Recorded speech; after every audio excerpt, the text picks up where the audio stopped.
Olá pessoal, tudo bem com vocês? Nesse vídeo vamos falar sobre fórmulas de predição da frequência cardíaca máxima. Pessoal, é o seguinte, muitas vezes nós não temos como conseguir os valores reais da frequência cardíaca máxima de um indivíduo, porque para isso acontecer é necessário realizar um teste de esforço máximo, como por exemplo uma ergoespirometria. Muitas vezes isso não é possível. Então, o que acontece? As fórmulas de predição da frequência cardíaca máxima, que ao longo das décadas elas são estudadas, tentando encontrar um real valor, ou pelo menos uma estimativa de valor, é utilizada hoje como um bom parâmetro para a prescrição do exercício. Por isso, quando o profissional de educação física ele não tem em suas mãos os valores reais obtidos por um teste físico, existe a possibilidade, então, de fazer uma estimativa da frequência cardíaca máxima. Ou seja, por mais que, coincidentemente, o valor seja muito próximo ao valor real, nós estamos estimando, até porque nós não temos o teste físico em esforço máximo para saber se, de fato, ele é real. Porém, dá uma garantia para o profissional de educação física para uma prescrição mais refinada. Então, existem uma diversidade de fórmulas hoje na literatura e, dependendo da população também que se é estudada, o profissional precisa saber, e é importante salientar que todas elas são limitadas. Nenhuma fórmula ela é 100% fiel, até porque o teste de esforço ele também não é 100% fiel, ele tem os seus problemas de viés de pesquisa, como acontece em qualquer teste físico, ok? Então é muito importante saber das suas limitações. Mas mesmo assim, é uma estratégia, é uma ferramenta bastante viável para a prescrição do exercício físico e deve ser usado com muita cautela. Muito cuidado na prescrição com base da frequência cardíaca máxima por fórmulas. Eu vou apresentar algumas fórmulas para vocês terem uma noção quais utilizar, em quais populações, para que seja interessante uma prescrição cada vez mais específica. Então vamos lá, olha só. Aqui eu trouxe as fórmulas gerais, que são bastante utilizadas na literatura. Existem polêmicas em virtude destas fórmulas, como por exemplo a fórmula de Carvone em colaboradores em 1957, na década de 50, aquele famoso 220 menos idade, que é utilizado hoje na área da prescrição do exercício. Nós temos a fórmula de Jones e colaboradores em 1975, onde ele relaciona o 220 menos 65% da idade. Por isso, 0,65 vezes a idade. Então vocês percebam que a idade é um parâmetro bem específico da fórmula de predição da frequência cardíaca.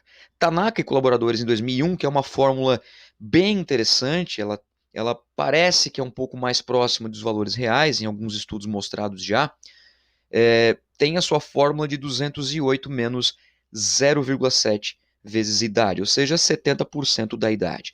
Essas fórmulas que vocês estão vendo aí são fórmulas utilizadas para a população em geral, ou seja, masculino, feminino, jovem, idoso e assim por diante. Beleza? Vou mostrar para vocês agora fórmulas que são mais de características para o sexo feminino, como por exemplo a de Rossack em 1981, que trabalha com 206 menos 0,597 vezes a idade. Nós temos a fórmula de Calvert e colaboradores em 77, que trabalha com a fórmula de regressão 192 menos 0,7 vezes a idade, e tem uma fórmula que ela é um pouco mais próxima da realidade atual, que é de Gulati e colaboradores em 2010, onde se relaciona 206 menos 88% da idade, 0,88 vezes a idade. Percebam que esta fórmula tem uma particularidade. Esta fórmula ela é indicada, olha só a palavra, indicada para mulheres acima de 35 anos de idade. Então, pode utilizar para mulheres, por exemplo, de 30 anos? Poder você pode, pessoal. Só porque tem que tomar um cuidado, porque a limitação ela aumenta, em virtude de estar um pouco fora do real padrão do que a fórmula foi validada. Bom, nós temos outras fórmulas que são mais para o masculino, como por exemplo a de Calvert, que é no mesmo estudo do feminino, só porque nesse caso os autores conseguiram encontrar duas fórmulas, uma para feminino e uma para masculino. O masculino tem esta fórmula, 201 menos 60% da idade. Sheffield e colaboradores em 65, eles lançaram de duas fórmulas, uma para homens sedentários e outra para homens ativos. Veja a diferença que tem. A diferença ela está basicamente no valor da constante, né? Que é 205 menos 41% da idade para sedentários, como vocês podem ver aqui, e 198 menos 41% da idade para homens ativos, como vocês podem ver aqui. Então é importante, né, você utilizar a fórmula de acordo com o nível de treinamento da pessoa, caso use esta fórmula. E tem uma fórmula bem interessante, que é a de Branco e colaboradores em 2004, onde esse estudo foi feito com corredores fundistas. O que é corredor fundista? São corredores do sexo masculino, nesse caso, nesse estudo, que praticam provas de longa duração, como por exemplo, meia maratona, a maratona, entre outras provas nessa característica de sistema energético, provas de fundo, de longa duração. Essa fórmula ela é utilizada então com os valores 205 menos 70% da idade, 0,7 vezes a idade. E é importante salientar, pessoal, que esse estudo foi desenvolvido com participantes no estudo entre 15 e 40 anos. Então, essa faixa etária fica bem interessante para trabalhar com essa forma. Eu trouxe aqui alguns exemplos para vocês, como eu sempre trago nos meus vídeos, importante, né?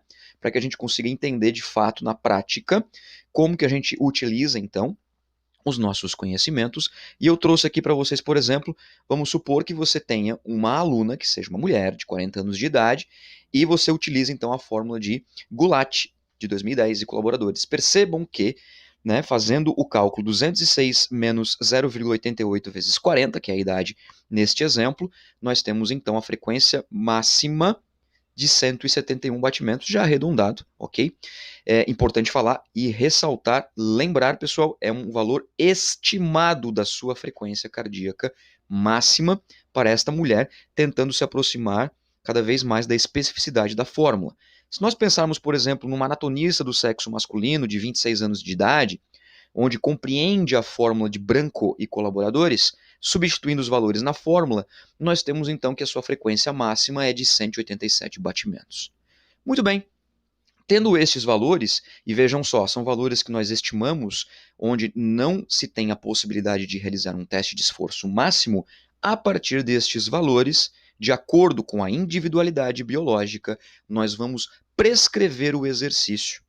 Portanto, nós precisamos de estratégias para encontrar qual é a zona-alvo de treinamento de acordo com a intensidade do esforço. Então, nos próximos vídeos, eu vou abordar isso com vocês. Como que nós encontramos, então, a faixa de frequência cardíaca, ou seja, a faixa de batimentos, para uma determinada pessoa, respeitando, então, a intensidade do esforço. Beleza, pessoal? Se vocês tiverem dúvidas, por favor, deixe nos comentários. Eu vou responder a todos com maior atenção, maior carinho. Muito obrigado mais uma vez, um forte abraço e até o próximo vídeo.